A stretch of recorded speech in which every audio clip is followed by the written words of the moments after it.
Corona काल के दूसरे देशों के आंकड़े निकाल लीजिए आप, हम कहाँ पहुँच गए और वो कहाँ पहुँचे हैं। ठीक है, मैं मानता हूँ, मैं मानता हूँ कि कोरोना काल है, लेकिन इस कोरोना का तो अमेरिका की जीडीपी जो है, जो बड़े विकसित राष्ट्र हैं उनकी जीडीपी 6% 7% नहीं है, उनकी जीडीपी भी हमसे बहुत कम है। तो इसलिए हम अगर 23% में गए हैं और उसके बाद सरकार का ये कहना कि ये एक्ट ऑफ गॉड है, इसका मतलब हम गंभीर नहीं अर्थव्यवस्था को लेकर। आप रेल बेच रहे हैं, आप सेल बेच रहे हैं, आप कोल बेच रहे हैं, आप बीपीसीएल बेच रहे हैं, आप इंश्योरेंस सेक्टर जो आपका सबसे मुनाफे का सेक्टर है, इंश्योरेंस सेक्टर बेच रहे हैं, बैंक सेक्टर बेच रहे हैं। आप कह रहे हो कि साहब हम डिसइन्वेस्टमेंट करके देश को तरक्की पे ले जाएंगे, तो यही हालत हो गई है। सारे जितने मूर्ख हैं इस सरकार के, सब लोग भवन में बैठे हुए हैं, उनको कोई अकल नहीं है सरकार कैसे चलानी है, उनको कोई अकल नहीं है कैसे किसी मामले में कार्रवाई करनी है। बस बड़े बड़े पदों पे बैठे हैं और पैसे खा रहे हैं, बस इसी काम में लगे। देखिए, मोदी जी का और योगी जी का कमेंट आपको ब्राज़ील का कोई फुटबॉलर अगर उसको कुछ चोट पहुंच जाए तो उसमें दिख जाएगा, चीन में कुछ हो जाए तो उस पर दिख जाएगा, पाकिस्तान में भी कुछ हो जाए तो उस पर भी दिख जाएगा, लेकिन अपने शासित राज्य में अगर कहीं कुछ अपराध हो जाए तो वो इन लोगों को दिखता नहीं है।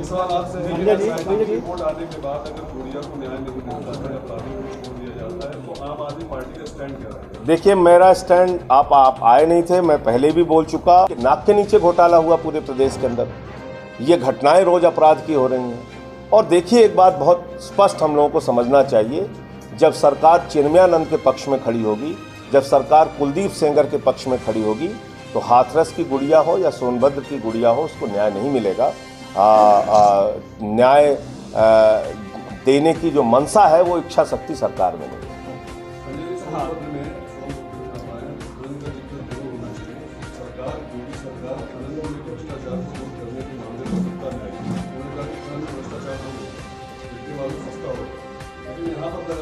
लगातार इस बात का खुलासा करना है, यहाँ पर अवैध खनन हो रहा है, लेकिन किसी पर कार्रवाई नहीं हुई। क्या इस मामले में कोई मोदी जी जिम्मेदार है? देखिए, मैं कुछ बोलता हूं तो कई बार लोग कहते हैं कि राजनीतिक कारणों से आप बोल रहे हैं। बगैर किसी मुख्यमंत्री के सह के 1-2 दिन तो कोई भ्रष्टाचार चल सकता है, लेकिन 75 जिलों में कोरोना घोटाला हो जाए और मुख्यमंत्री को पता न हो, ये संभव नहीं है। 1-2 जिले में तो अपराध की घटनाएं हो सकती हैं, लेकिन उस पर समय रहते कोई कार्रवाई ना हो और अपराधी पकड़े ना जाएं, ये बगैर ऊपर के सह के हो नहीं सकता है। तो ये खनन का घोटाला आप यहाँ का बता रहे हैं, खनन का भ्रष्टाचार, अवैध खनन का। आप बांदा चित्रकूट के तरफ चले जाइए, वहाँ भी यही मामले लोग बताते हैं कि वहाँ भी अवैध खनन का पूरा धंधा चल रहा है। अधिकारी खुद कह रहे हैं कि नहीं खनन हो रहा है, इस पर कार्रवाई होनी चाहिए, कार्रवाई नहीं हो रही है। जमीन है, कार्रवाई करेगा कौन?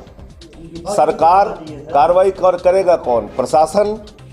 और जब प्रशासन कार्रवाई उसी वक्त नहीं करता है जब उसको सरकार का भय ना हो या सरकार की मिलीभगत हो। आप जैसे हाथरस कांड को ही देख लीजिए, 8 दिन तक एफआईआर क्यों नहीं लिखी गई? किसके कहने पे नहीं लिखी गई? और जो एसआईटी बनी है वो किससे पूछताछ करेगी? वो योगी जी से पूछेगी या उनके जो अधिकारी लखनऊ में बैठे हैं वरिष्ठ अधिकारी, उनसे पूछेगी? नहीं पूछ सकती। तो इसलिए ये खनन का भी जो मामला आप बता रहे हैं, इस खनन का पैसा हम लोगों ने देखा है। मायावती की सरकार भी थी, उस समय भी यही था, जैसे तब जारी था वैसे अब जारी है। उस राज्य में जारी था, राम राज्य में भी जारी है। तो हाथरस में योगी सरकार डीएम को क्यों बचा रही है? ऐसा कौन सा राज है? क्या उस राज को भी एक्सपोज करेंगे आप लोग?